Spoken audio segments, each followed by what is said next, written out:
plunged directly into a $13.3 billion aircraft carrier, an exhausted new recruit must survive their first 48 hours of absolute chaos. This unseen initiation ruthlessly shatters civilian sanity and pushes human endurance to the breaking point. How exactly does a terrified rookie mentally withstand the suffocating pressure of the deadliest floating city on Earth? Let's step over the brow and uncover the intense reality of their first 2 days at sea. Right now, in this exact and highly critical moment, a massive 100,000-ton leviathan forcefully displaces the ocean water, powered by twin A1B nuclear reactors generating enough continuous thermal energy to illuminate a medium-sized American city indefinitely. It is none other than the USS Gerald R. Ford designated CVN-78, a $13.3 billion masterpiece of forged steel and lethal intent. You are an 18-year-old seaman recruit whose entire worldly possessions fit inside a standard-issue olive-drab sea bag weighing exactly 45 pounds. The psychological juxtaposition is absolute and staggering. You are stepping permanently out of comfortable civilian existence and plunging directly into a high-stakes kinetic environment where 5,000 elite sailors wage a relentless daily war against friction gravity and total physical exhaustion. You have not experienced deep REM sleep in 42 grueling hours. Your anxious transit from the naval station Norfolk Transient Barracks to Pier 14 was a disorienting blur of diesel fumes and deep nervous anticipation. But the visceral physical impact of the Supercarrier utterly shatters your fatigue. It forcefully hits your sternum long before your auditory cortex even registers the agonizing sound. High above your head, an F/A-18E Super Hornet unleashes 44,000 pounds of combined thrust from its F414-GE-400 turbofans. The resulting 140 decibel acoustic shockwave violently vibrates the metallic titanium dog tags hanging loosely around your neck. You stand completely frozen at the base of the brow, staring directly up at the imposing equivalent of a 20-story skyscraper built specifically for global military domination. Naval doctrine strictly dictates reporting no later than 0730. In the unforgiving high-stakes operational realm of Carrier Strike Group, 12 arriving exactly on time signifies a critical, potentially fatal failure in your situational awareness. You arrive precisely at 0615. You tightly grip your sealed medical records inside a sweat-stained manila envelope. You begin the steep, terrifying ascent up the aluminum gangway. 3/4 of the way to the top, you freeze completely. You execute a razor-sharp textbook pivot toward the stern. You snap a rigid, flawless salute to the national ensign fluttering in the heavy, salt-laced wind. This is not some archaic ceremonial theater or hollow tradition. This is the ultimate psychological threshold, permanently crossing from civilian comfort into absolute frontline military readiness. You pivot aggressively back to face the officer of the deck. Seaman recruit reporting for duty. Permission is formally granted. You step cautiously onto the polished quarterdeck. The atmospheric transition is violent, immediate, and utterly overwhelming. You instantly inhale the carrier's signature atmosphere, a highly combustible industrial cocktail of JP5 aviation fuel, weapon-grade hydraulic fluid, and sharp electrical ozone. Have you ever felt entirely insignificant and massively important at the exact same time? Suddenly, the ship's one MC public address system crackles to life with a deafening, terrifying screech. General quarters. General quarters. All hands. Man your battle stations. The synthetic klaxon screams its piercing, relentless wail. Hundreds of heavily armed sailors instantly flood the narrow passageways, sprinting past you with terrifying, calculated precision. You are violently shoved aside, pressed hard against a cold, unyielding steel bulkhead. In this chaotic, deafening climax of your arrival, a chilling truth suddenly drops your stomach into the deck. A single missed operational procedure here does not result in a mere administrative reprimand. It rapidly results in a catastrophic failure cascade, costing countless American lives. Are you truly mentally prepared to bear that immense, crushing responsibility on your young, inexperienced shoulders? As the intense alarm continues, howling, an assigned escort violently grabs your shoulder to drag you into the unknown. How will you possibly survive the impending plunge into a suffocating, three-dimensional steel maze designed strictly for war? Your escort, a seasoned second-class petty officer, specifically an aviation structural mechanic, or AM2, signals you to rapidly follow. You plunge deeper into the labyrinthine bowels of the warship. The USS Gerald R. Ford is not merely a maritime vessel. It is a three-dimensional steel grid comprising exactly 2,428 watertight spaces. Navigation inside this floating metropolis relies entirely on a cryptic alphanumeric code known as the bullseye. You stare at a yellow plate riveted directly to the coal bulkhead, 3-115-2-M. Deck, 3-frame, 115, portside ammunition magazine. To a civilian, it is absolute, incomprehensible gibberish. To a combat-ready sailor, it is a flawless coordinate system. You navigate a relentless series of perilous near-vertical ladder wells. You do not calmly walk down these steep stairs. You tightly grip the dual handrails, letting gravity drop your exhausted body down through the narrow steel scuttle to the reinforced deck below. One slight misstep means a violently shattered tibia or severe concussion. The sheer, unrelenting physicality of simply existing inside this massive warship burns your caloric energy at an astonishing rate. Have you deeply considered how physically exhausting it is just to navigate to your bed when your home is a fortified, constantly moving military installation? You reach your assigned enlisted berthing compartment. The AM-2 forcefully opens the heavy watertight hatch. It swings open with a heavy, resonating metallic thud. You step over the mandatory 6-inch steel, combing engineered to contain catastrophic internal flooding, and enter your new sanctuary. The atmosphere shifts instantly. The harsh, clinical fluorescent white light of the main passageway is replaced by a deep, tactical red glow. This is the darkened ship protocol designed to preserve the crew vital night vision for highly dangerous nocturnal flight operations. The ambient air inside this confined space is thick, heavily recycled, and perpetually humming with the electrical energy. You breathe a precise atmospheric mixture, rapidly cooled by the 10,000-ton centrifugal air conditioning plants. Yet it still smells distinctly of damp wool blankets, harsh boot polish, and the collective body heat of 40 stressed human beings. The United States Navy operates on a continuous 3-section watch rotation. This strictly means the compartment is never truly asleep. At any given second, 1/3 of your shipmates are getting dressed in the dim red light for the grueling mid-watch. 1/3 are collapsing from sensory exhaustion, and the final third lie in a comatose state of deep muscular recovery. Your assigned rack is designated 42 top. You hoist your heavy sea bag towards the ceiling.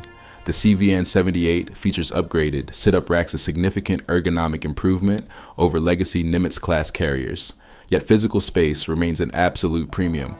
Your entire personal footprint onboard this massive vessel is a tiny mattress, measuring exactly 75 inches in length and 28 inches in width. It provides just enough vertical clearance to sit straight without fracturing your skull against the cold aluminum ventilation ducting directly above you. Beneath your 3-inch fire-retardant mattress lies a secure metal storage pan exactly 4 inches deep. Every camouflage uniform, every pair of steel-toed boots, and every cherished photograph of your distant family must be surgically compressed into this microscopic void. You carefully strip off your dirty, sweat-soaked uniform. You crawl awkwardly into the dark, confined metal box. You quickly draw the thin blue privacy curtain shut. For the very first time in 48 long hours, you are physically isolated. Then the true psychological climax strikes you with absolutely terrifying kinetic force. Directly above your thin steel ceiling sits the primary arresting gear machinery room. Suddenly, an F-35C Lightning II stealth fighter weighing 45,000 pounds slams into the flight deck at 150 miles per hour. Its titanium tailhook catches the advanced arresting gear wire. The kinetic energy absorption is catastrophic. The impact sends a violent earthquake-level shockwave down through the solid steel bulkheads. It aggressively shakes your rack, rattles your teeth, and compresses your spinal column. It sounds like a freight train derailing directly on top of your skull. The raw violence of the carrier primary mission instantly shatters your fragile peace. Can your exhausted mind adapt to sleeping inside the belly of an active weapon? You survive the crushing claustrophobia of your metallic coffin. But as the deafening reveille alarm violently shatters the silence, a new nightmare begins. How will your body survive the deadliest 4 acres on the planet? The relentless digital blare of the ship's 1MC alarm violently shatters your fragile, fragmented 3 hours of sleep. It is exactly 0530 hours, and your battered body is screaming for deep recovery. But the unforgiving operational tempo of Carrier Air Wing 8 absolutely refuses to wait for your physical comfort. You forcefully drag yourself out of the claustrophobic metal pan, aggressively lace up your heavy, steel-toed flight boots, and blindly follow your sponsor up 5 steep ladder wells. You bypass the massive hangar bay and push through a heavy, watertight ballistic door leading directly onto the 04 level catwalk. You are immediately punched in the face by a brutal 30-knot headwind violently laced with toxic jet exhaust. Stepping onto the 4.5-acre flight deck of the USS Gerald R. Ford is akin to walking unprotected into an active volcano. The sensory assault is completely paralyzing. You're standing on a highly volatile expanse of abrasive dark gray, non-skid coating surrounded by billions of dollars of cutting-edge aerospace engineering.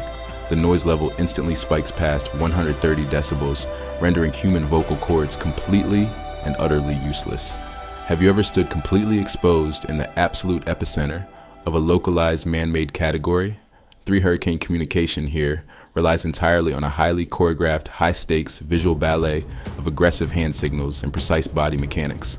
You rapidly scan the chaotic, sprawling deck, observing a meticulously organized spectrum of brightly colored jerseys. This is not random fashion. It is a rigid, life-saving visual hierarchy designed for instantaneous identification. The grapes and purple jerseys aggressively pump thousands of gallons of highly flammable JP-5 fuel into waiting aircraft. The aviation ordnance men in bold red jerseys meticulously load deadly 2,000-pound GBU, 31 joint direct attack munitions onto the reinforced weapon pylons. A single dropped wrench, a microscopic miscalculation in ordnance arming, or a brief lapse in spatial awareness will trigger an unstoppable catastrophic chain reaction.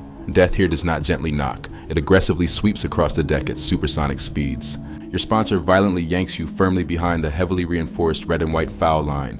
You are now directly observing the pinnacle of modern naval engineering, the Electromagnetic Aircraft Launch System, or EMA-LS. Unlike legacy Nimitz-class carriers relying on explosive steam pressure, the Ford utilizes advanced linear induction motors to generate a terrifying 300 megajoules of kinetic energy. A fully loaded 66,000-pound F/A 18F Super Hornet aggressively taxis onto catapult number 2, the Shooter. An experienced naval aviator wearing a bright yellow jersey crouches extremely low to the trembling deck. He intensely verifies the aircraft's critical weight and calculates the precise electromagnetic charge required for a lethal, flawless trajectory. The visceral climax of naval aviation unfolds just 60 feet away from your exposed face. The Super Hornet pilot sharply snaps a crisp salute, signaling absolute total readiness to defy gravity. The shooter aggressively touches the deck and forcefully points 2 fingers directly down the catapult track. The pilot slams the twin throttles into full military afterburner.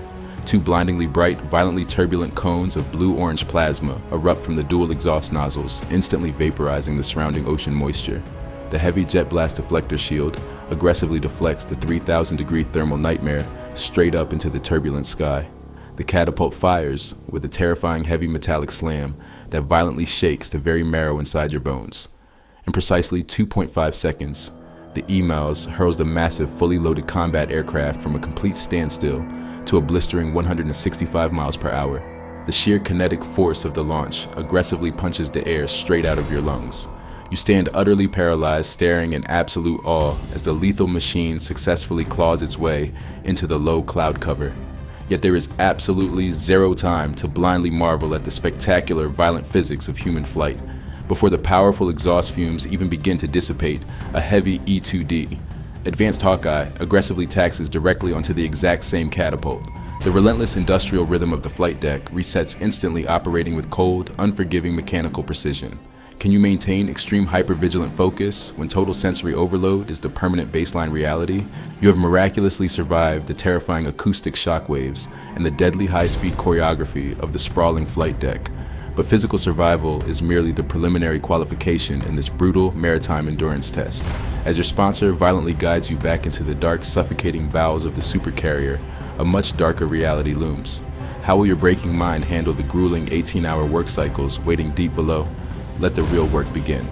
You descend violently past the waterline, plunging deep into the sweltering, pressurized belly of the engineering department. The ambient temperature aggressively spikes to a suffocating 115 degrees Fahrenheit. You are now a machinist's mate fireman, operating in the brutally unforgiving main machinery room number 2. Your grueling 18-hour shift begins with a meticulous, high-stakes material condition inspection.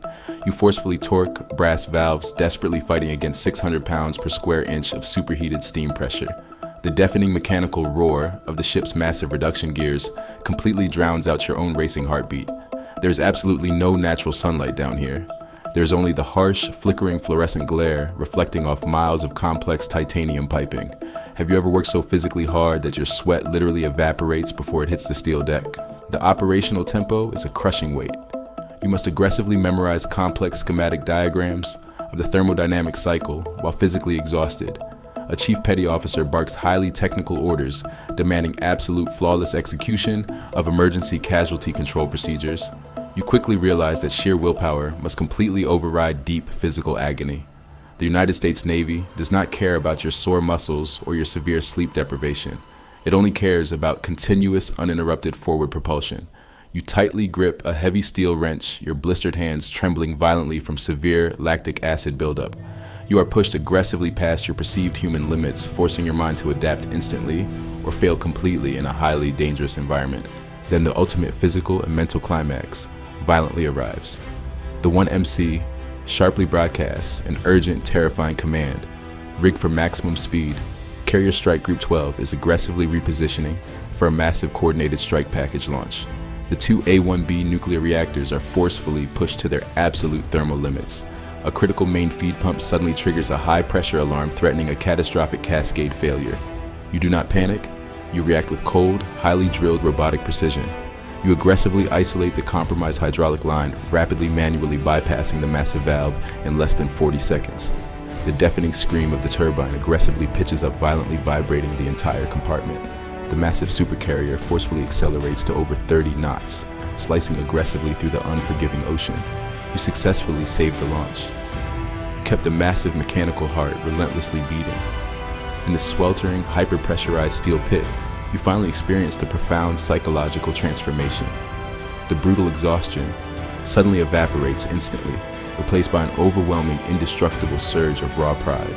You look at the grease-stained, utterly exhausted faces of your division. They are no longer complete strangers.